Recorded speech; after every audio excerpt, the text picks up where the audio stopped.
Hello, welcome to Sallu's home. ഇന്നൊരു special ബിരിയാണിയാണ്. ചെമ്മീൻ വെച്ചിട്ടാണ്. 250 ഗ്രാം ചെമ്മീനിൽ 1 ടീസ്പൂൺ മുളക് പൊടിയും 1/4 ടീസ്പൂൺ മഞ്ഞൾപ്പൊടി, 1/4 ടീസ്പൂൺ കുരുമുളക്, ആവശ്യത്തിനുള്ള ഉപ്പും 1 ടീസ്പൂൺ ചെറുനാരങ്ങ നീരും ചേർത്ത് മസാല തേച്ച് വെക്കാം. വെളിച്ചെണ്ണയിൽ ഫ്രൈ ചെയ്തെടുക്കാം. വെളിച്ചെണ്ണയിൽ ഫ്രൈ ചെയ്തെടുത്തിട്ടുണ്ട്. മസാലക്ക് ആവശ്യമായിട്ടുള്ളതെല്ലാം കട്ട് ചെയ്ത് ഇവിടെ സെറ്റ് ചെയ്ത് വെച്ചിട്ടുണ്ട്. അതേ പാനിൽ തന്നെ സവാള നമുക്ക് വഴറ്റിയെടുക്കാം. ഞാനിവിടെ ഇപ്പോൾ 2 സവാളയാണ് എടുത്തിട്ടുള്ളത്. നല്ലോണം ഒന്ന് ഇളക്കി കൊടുത്ത് ഉള്ളി മൊരിയുന്നവരെ ഇളക്കി ആവശ്യമായിട്ടുള്ള ഉപ്പും ചേർത്ത് കൊടുക്കാം. ഒന്നും കൂടി നല്ലോണം ഒന്ന് ഇളക്കി കൊടുക്കാം. ഉള്ളി ഒന്ന് മൊരിഞ്ഞ് വരുന്നവരെ ഇളക്കി അതിൽ നമുക്ക് ഇഞ്ചി, വെളുത്തുള്ളി, പച്ചമുളക് പേസ്റ്റും കൂടി ചേർത്ത് കൊടുക്കാം. അതും കൂടി ഒന്ന് പച്ചമണം മാറുന്നവരെ ഇളക്കി കൊടുക്കാം. ഞാൻ ഇപ്പോൾ 250 ഗ്രാം ചെമ്മീനിൽ ആവശ്യമായിട്ടുള്ളതെല്ലാം ചേർത്തത്. ഇനി ഒരു 3 തക്കാളിയും കൂടി ചേർത്ത് നല്ലോണം ഒന്ന് ഇളക്കി കൊടുക്കാം. തക്കാളി ഒന്ന് വെന്ത് വരുന്നവരെ ഒന്ന് അടച്ച് വെക്കാം. അതിൽ കുരുമുളക് പൊടിയും ഗരം മസാലയും കുറച്ച് മഞ്ഞൾപ്പൊടിയും ചേർത്ത് ഒന്ന് ഇളക്കി കൊടുക്കാം. അതിൻ്റെ പച്ചമണയൊക്കെ ഒന്ന് സെറ്റാകുന്നവരെ ഒന്ന് അടച്ച് വെക്കാം. മസാല ഒന്ന് സെറ്റായിട്ടുണ്ട്. ഒന്ന് ചെറുനാരങ്ങ നീരും കൂടി ചേർത്ത് ഒന്ന് ഇളക്കി കൊടുക്കാം.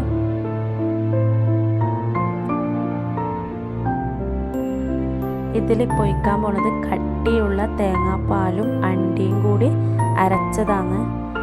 അത് ഒഴിച്ച് നല്ലോണം ഒന്ന് ഇളക്കി കൊടുക്കാം. ഇതാണ് ഇതിൻ്റെ ഒരു ടേസ്റ്റ്.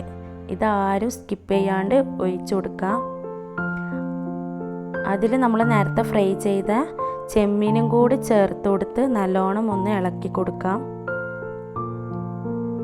അതിൽ കുറച്ച് മല്ലിച്ചപ്പും പുതിനയൊക്കെ ചേർത്ത് നല്ലോണം ഒന്ന് ഇളക്കി കൊടുക്കാം. ഇളക്കി ഒന്ന് മസാലയൊക്കെ സെറ്റാകുന്ന വരെ ഒന്ന് അടച്ച് വേവിച്ചെടുക്കാം. മസാല ഇവിടെ സെറ്റായിട്ടുണ്ട്. അതിൻ്റെ അകത്ത് നല്ലോണം വെളിച്ചെണ്ണയൊക്കെ തെളിഞ്ഞ് വന്ന് മസാലയൊക്കെ ഇപ്പോൾ നല്ല സെറ്റായി കിട്ടിയിട്ടുണ്ട്. അത് നല്ലോണം ഒന്ന് ഇളക്കി കൊടുത്ത് ഒന്ന് തീ ഓഫാക്കാം. നമുക്കിപ്പോൾ റൈസിന് ഒരു പാൻ വെച്ചിട്ടുണ്ട്. 2 ടീസ്പൂൺ നെയ്യും ആവശ്യമായിട്ടുള്ള വെളിച്ചെണ്ണയും കൂടി ചേർത്ത് കൊടുക്കാം. വെളിച്ചെണ്ണ ഓരോരാളുടെ ഇഷ്ടമാണ്. നെയ്യിൽ മാത്രം റൈസ് ആക്കുന്ന ആളും ഉണ്ട്, വെളിച്ചെണ്ണയും ഒഴിക്കുന്ന ആളുണ്ട്. അതിൽ പട്ട, ഗ്രാമ്പു, ഏലക്കായ്, പിന്നെ സവാള, ക്യാരറ്റും കൂടി ചേർത്ത് നല്ലോണം ഒന്ന് മൊരിയിച്ചെടുക്കാം.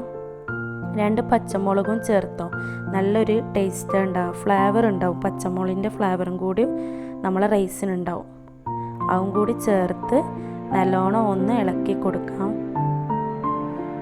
ഇതൊക്കെ ഒന്ന് മൊരിഞ്ഞ് വരുമ്പോൾ നമുക്ക് റൈസിന് ആവശ്യമായിട്ടുള്ള വെള്ളവും കൂടി ചേർത്ത് കൊടുക്കാം.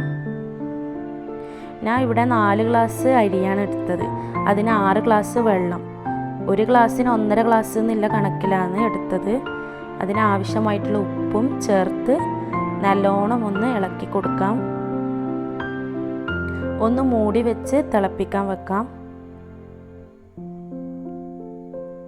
വെള്ളം ഇവിടെ തിളച്ച് വന്നിട്ടുണ്ട്. അരി ആദ്യം കഴുകി ഡ്രൈ ചെയ്യാൻ വെച്ചിട്ടുണ്ട്. അതും കൂടി ചേർത്ത് കൊടുക്കാം. ഞാൻ ഇപ്പോൾ ഇവിടെ ജീരകശാല റൈസാണ് എടുത്തത്. ഓരോരാൾ ബസ്മതി അരി അകലെ എടുക്കും. ഞാനിവിടെ ജീരകശാല റൈസാണ് എടുത്തത്. അതും കൂടി നല്ലോണം ഒന്ന് ഇളക്കി കൊടുക്കാം. ഒന്ന് ഇളക്കി കൊടുത്ത് ഒന്ന് അടച്ച് വെക്കാം. അടച്ച് വെച്ച് വേവിച്ചെടുക്കാം.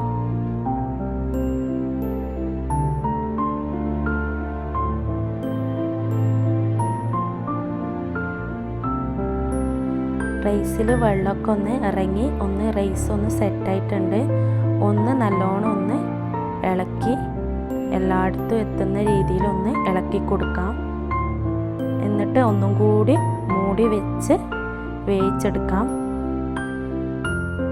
ലൈറ്റ് തേയിലുമാണ് ഇനി വെക്കാൻ വേണ്ടിയിട്ട്. അപ്പോഴേ നമ്മളെ റൈസ് ഒന്ന് സെറ്റായി കിട്ടും. നമ്മളെ റൈസ് ഇവിടെ ഇപ്പം സെറ്റായി നല്ല പാകത്തിനുള്ള വേവും ഒക്കെ ആയിട്ട് കിട്ടിയിട്ടുണ്ട്. ഇനി നമുക്കിപ്പോൾ ദം ചെയ്യാൻ വെക്കാം.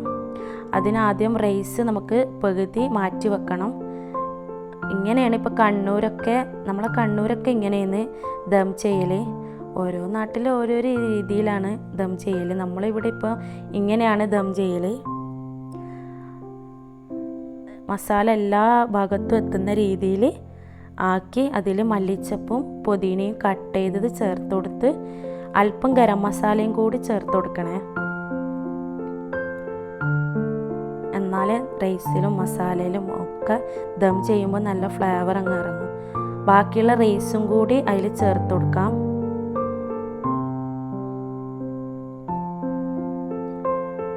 ആ റൈസ് എല്ലാ മസാലൻ്റെ മേലിലും സെറ്റാക്കി അതിൽ മല്ലിച്ചപ്പും ഗരം മസാലയും കുറച്ച് നെയ്യും ഒക്കെ ചേർക്കാം.